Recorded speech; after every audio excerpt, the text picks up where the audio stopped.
Al Jazeera banned in Israel. The government's move condemned by the network as a criminal act against international and humanitarian law. Al Jazeera has shown the realities of what is happening in Gaza. But what's behind this ban and how effective will it be? This is Inside Story.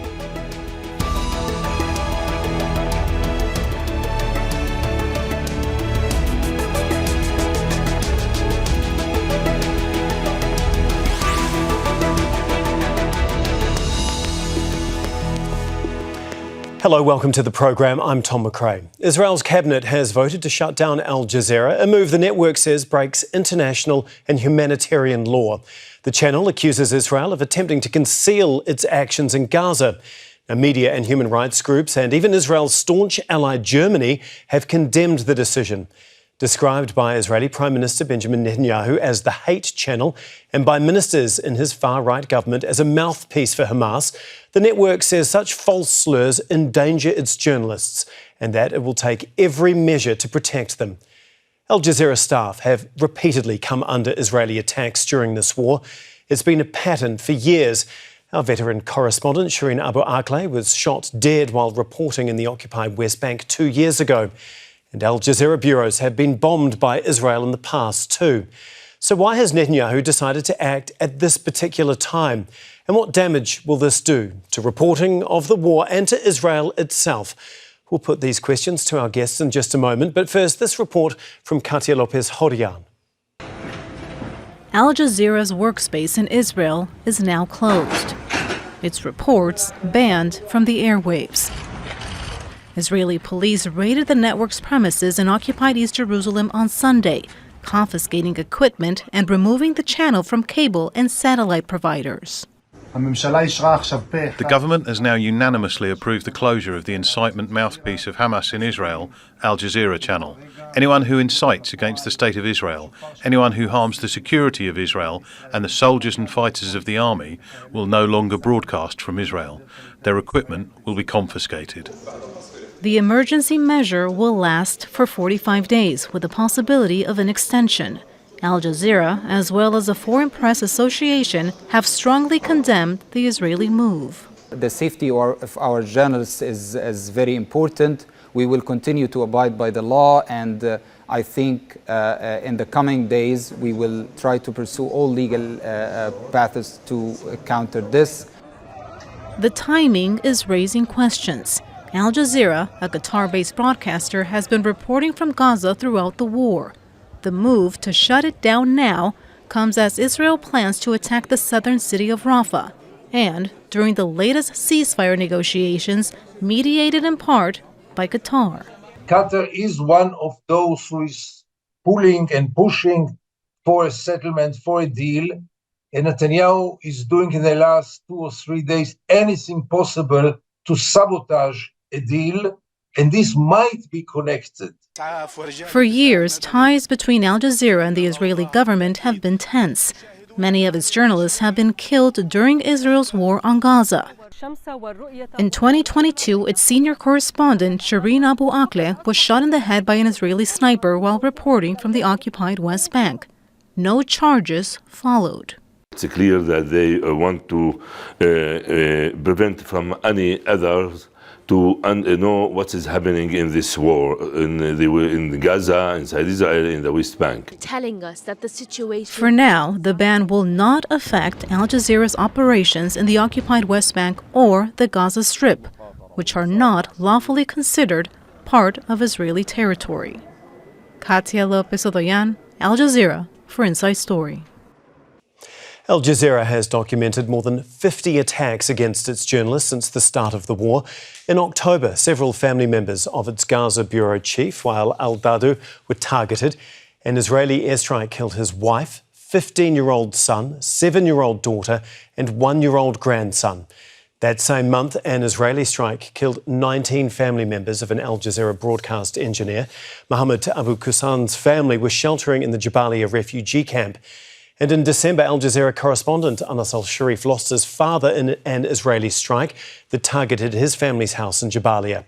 And also in December, a drone strike killed Al Jazeera cameraman Sama Abu Dagher while injuring bureau chief Wael al-Dadu. Then in January, al-Dadu's eldest son Hamza, who also worked for Al Jazeera, was killed when his car was hit in an Israeli drone strike.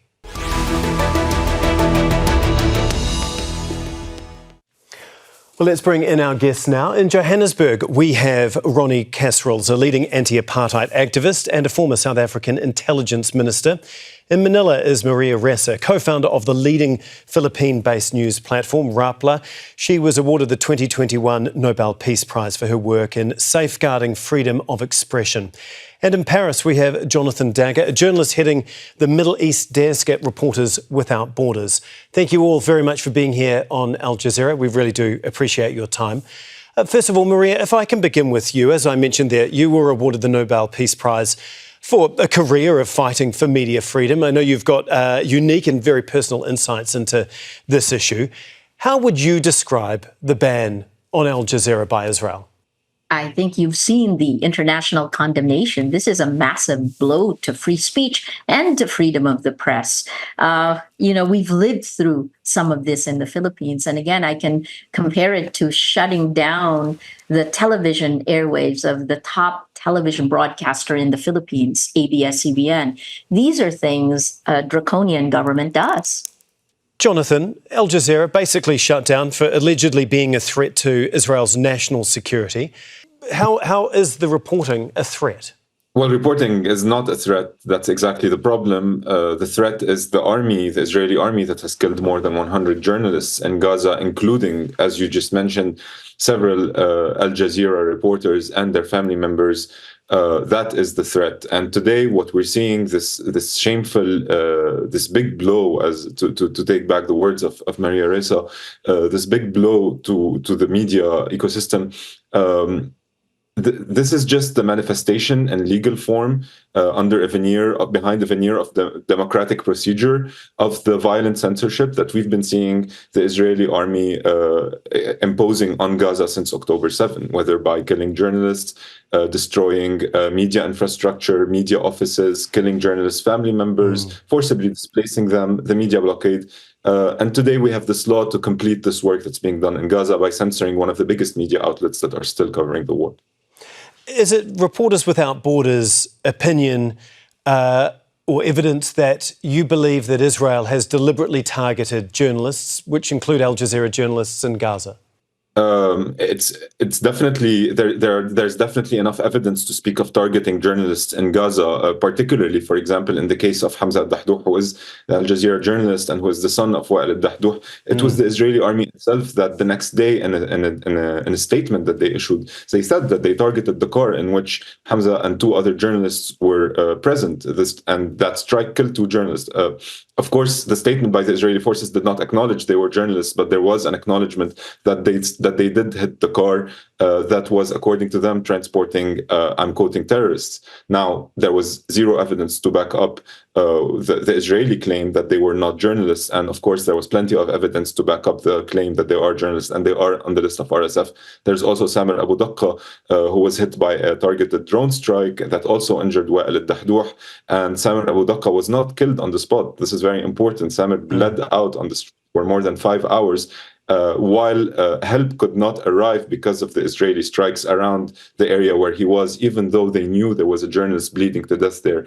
RSF was one of the entities that had called for the bombing to stop so that help could arrive. And these are just some examples of a widespread targeting of the press corps, of this strategy, Israeli strategy, to impose a media blackout in Gaza. Just on the blackout, Ronnie, the Foreign Press Association said Israel now joins a dubious club of authoritarian governments to ban the station. What does this do to Israel's standing when it comes to freedom of the press now? Well, I mean, democracy in Israel has long been a joke. It's a criminal regime from inception, based on terror, on massacres, on displacement, ethnic cleansing, lies. And I think anyone who really believes in the truth and seeks the truth and looks at the facts has seen this. It is one of the most intolerable, intolerant, vicious regimes in existence. And in relation to joining the club, of course, they've long been there. They've been great friends of apartheid South Africa. And in what is happening in the gagging of the media, and in fact, the deliberate execution of journalists, which has been referred to, it takes one back to the worst period of apartheid South Africa, when they killed journalists and scholars like Ruth First, when they banned various newspapers and journals. But if I may, I think that there's no coincidence in the fact that this banning takes place at the time of this incursion into Rafah. Now, of course, it's correct, as has been pointed out, that Al Jazeera can operate outside of Israel in the occupied territories, West Bank and Gaza. But I see this as the need by that Zionist government to close down real insight into what's going to take place now, the genocide now in Gaza, because it's going to be extremely difficult for your journalists to be able to operate, and they will be the kind of targets that they have been all along. So this is extremely sinister, and one has to condemn it and do everything possible to open up as far as is possible the crime, the genocide that Israel is now taking one step further in its shoddy career as an oppressive apartheid state. Maria, we'll get on to the impact that this ban is going to have on Al Jazeera's journalism. But first of all, Ronnie touched on it a little bit there. Why now? I mean, presumably Netanyahu could have shut Al Jazeera down at any stage since the beginning of this war. Why do you think it is now? And do you think it is a coincidence that it is happening as they call for the evacuation of Rafah? There is no coincidence in all of this, right? And I think part of the problem is that we wish it could be coincidence. Look, this comes on the heels just days after the World Press Freedom Day celebrations. How do you celebrate our world today, right? After World Press Freedom Day happened in Santiago, Chile. And what we saw then is that from a year earlier, there's a 44% increase in deaths of journalists. And all of that, like partly, the majority of it in Gaza. You asked earlier, is Israel deliberately targeting journalists? And as a journalist, we will always say, this is what one side says, this is what the other. But Al Jazeera certainly knows for sure. I should ask you, is Israel deliberately targeting journalists? You have lived experience, being the journalist under attack, under an authoritarian government. You must speak it. You must build a coalition around it because it's a battle of facts. But beyond that, this is what stunned the student protesters, right? It's the killing of civilians. By RSF's numbers, I think it is more than 34,500 right now. And it continues. And with the move into Rafah and without journalists there, what happens next, right? Exactly. Jonathan, Al Jazeera has been described by Israel as a hate channel and a mouthpiece for Hamas. How endangered are Al Jazeera journalists now? Well, this decision and these kinds of baseless accusations, they put the team of Al Jazeera at risk when they're working. Evidently, these are accusations that pose a real threat to the journalists of Al Jazeera. And today we're worried about their safety and their well-being, given, of course, the continuing crimes against journalists that are continuing in Gaza. I might add also in the south of Lebanon, where Al Jazeera journalists were also targeted in a strike that killed Reuters reporter Aysam Abdullah, and an RSF investigation on that crime showed that the Israelis had struck twice the location where the journalists were working, and journalists were clearly identifiable. So this is one small example of a very elaborate independent investigation that proved there was intentional targeting. And of course, there were later investigations that also came to the same conclusion, notably by Reuters, by AFP, by Human Rights Watch, by Amnesty International, and by the United Nations. 5 investigations that all showed that Israel intentionally targeted a group of international journalists, including 2 journalists from Al Jazeera, seriously injuring them. And today, 7 months later, there is still impunity. Naturally, this goes back before October 7. There were the strikes, as you mentioned, on the Al Jazeera offices and the war on Gaza in 2021. And there was the killing of Shireen Abu Akleh almost 2 years ago in a few days on May 11th. And this obstinacy, this relentless attack by the Israeli authorities against Al Jazeera is just has always been endangering them. And today, I think it's stepped up a notch, and we're really worried about the fate of Al Jazeera journalists and their ability to continue working. Ronnie, you said earlier that democracy in Israel is a joke. Can you just, I guess, give us an idea of how you think that they believe that limiting the flow of information that Al Jazeera puts out there is actually going to help the government in any way at this point in time? Well, of course, it's the question of lying, of deceit, of deception, which is behind the crimes, the murders, the assassination and the genocide. So they have to do as much as they can to conceal the facts. This is what murderers do. This is what criminals do. They operate in the dark. And when you shut down the journalists and the reportage, when you shut this down, you cover up. And that's why I think it's absolutely chillingly clear that what they're attempting to do is to cover up what really is looking like a horrendous butchery, which has been taking place and is being pushed to a new level now. And at the same time, within Israel itself, I know, of course, it's been mentioned that something like over 90, 95 or even more % of people simply lap up the hasbara, the propaganda from the Israeli media.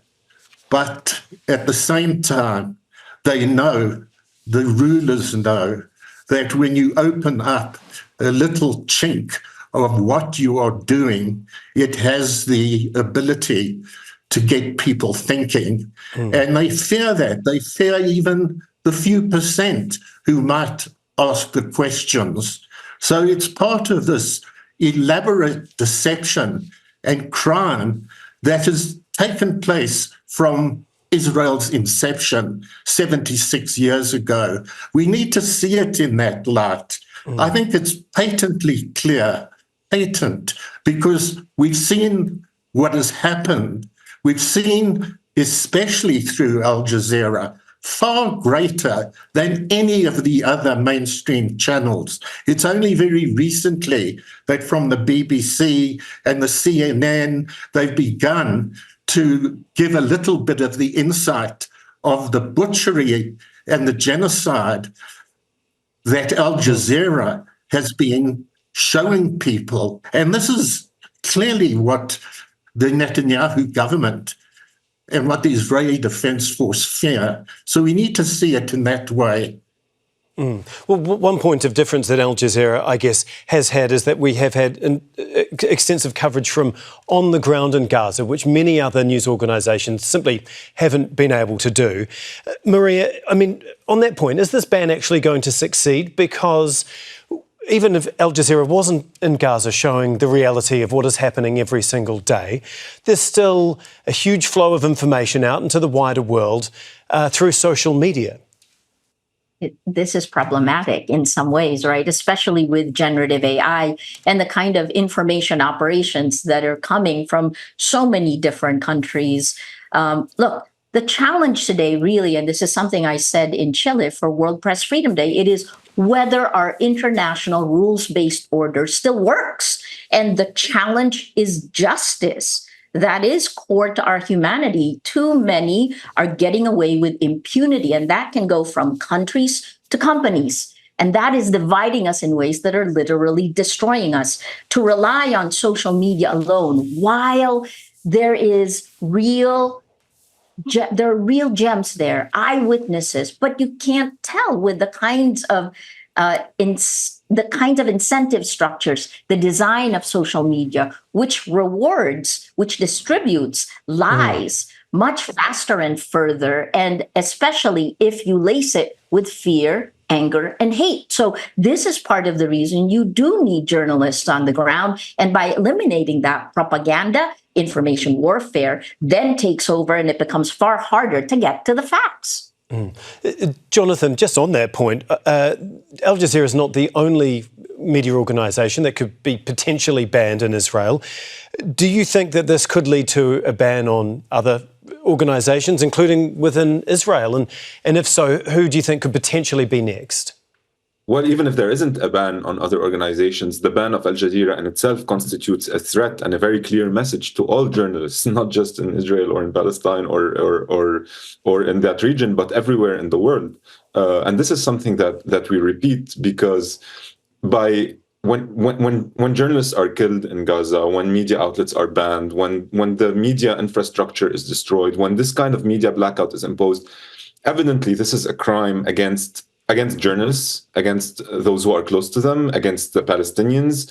But it's also very important to underline how much of a crime this is against the public, against our publics everywhere in the world, be it in Paris or Manila or in Palestine or anywhere in the world. Today, there is an attack on the public's right to know, the public's right to have information that is free, independent, and pluralistic. This means that is diverse in sources and in ideologies and in editorial lines. And today, we're witnessing an attack on that. The ban on Al Jazeera is an attack on our right to have information from Al Jazeera, to know what is happening in Gaza in this crucial time, from one of the places in the world that are having some of the biggest repercussions today around the world. What's happening in Gaza is influencing democracies around the world.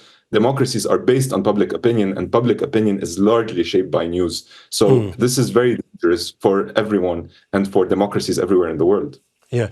Ronnie, this isn't the first time that Netanyahu has attacked media. In 2016, he delivered vilification of Israeli media as being part of a plot to bring down his then government. He clearly has form when it comes to this. How worried should Israeli media organisations be with this ban? Well, I think the previous speaker has pointed that out. You can start with the biggest threat, and I say that in quotes, to your system. And it doesn't stop there. It opens the gates. And you move to anybody, including human individuals, as well as institutions and organizations and journals. And you move against them progressively. In that sense. And of course, bear in mind that we have this very extreme, quite frankly, racist, fascist government. And I'm not saying that makes those who oppose Netanyahu in that group angels. They're certainly not. They're supporting this war, and they support the idea of a settler state. But anybody, including those who protest against Netanyahu in power, those brave journalists, Gideon Levy and others, who write scathing critiques, it moves to them. It happened in South Africa. Yeah. They started with the communists. On that point, Ronnie, I just want to say that we saw Israel not just attack journalists, but also entire countries. When South Africa took its case of genocide to the International Court of Justice, they were heavily attacked by Netanyahu and his government, weren't they? Well, we are all agents of Hamas. There's no other resistance group or movement in Palestine, is there? It's only Hamas. It's the way South Africa played on communism and other such countries, from the Philippines and everywhere else, Latin America and so on. So you find the bogey, and Al Jazeera is the bogey, and South Africa is the bogey in relation to the ICJ, etc. Well, we're proud of what we've done, and we stand for the truth, like Al Jazeera does, and other good people, because you set the standard. And I said earlier that it began to affect the likes of CNN and the BBC, because with the public outcry against the genocide committed by Israel, clearly those news networks began to feel that they couldn't lay back as they had from the start. So they began to interview people. Perhaps they didn't have the journalists on the ground in Gaza or the West Bank that you have, but they didn't bother to even interview the doctors from the UK, from the US, from Norway, who had been in and out of Gaza. They ignored them until very recently. So, of course, it spreads. And this is what the government in Israel and all who support Israel stand by. And they'll call us supporters of Hamas, agents of Iran, communist terrorists, of course, is the word.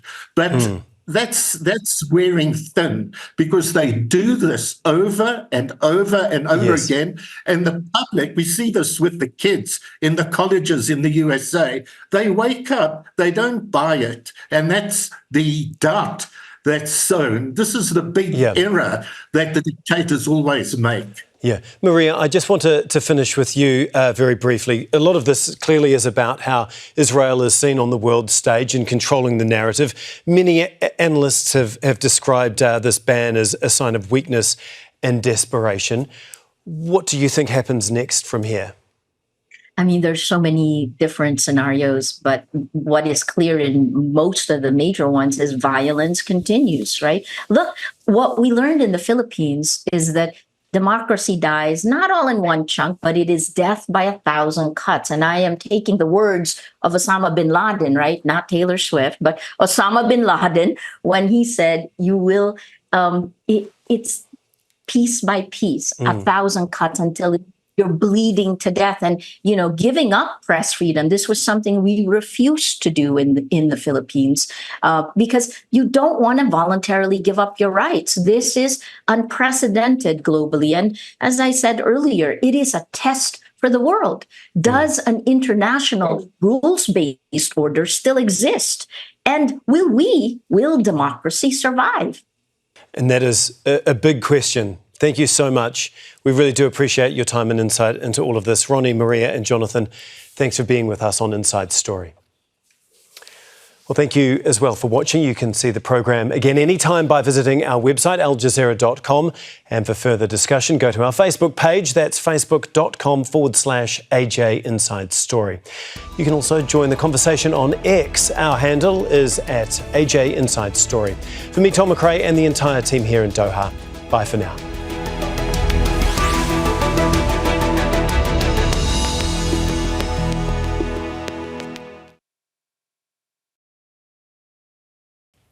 Make sure to subscribe to our channel to get the latest news from Al Jazeera.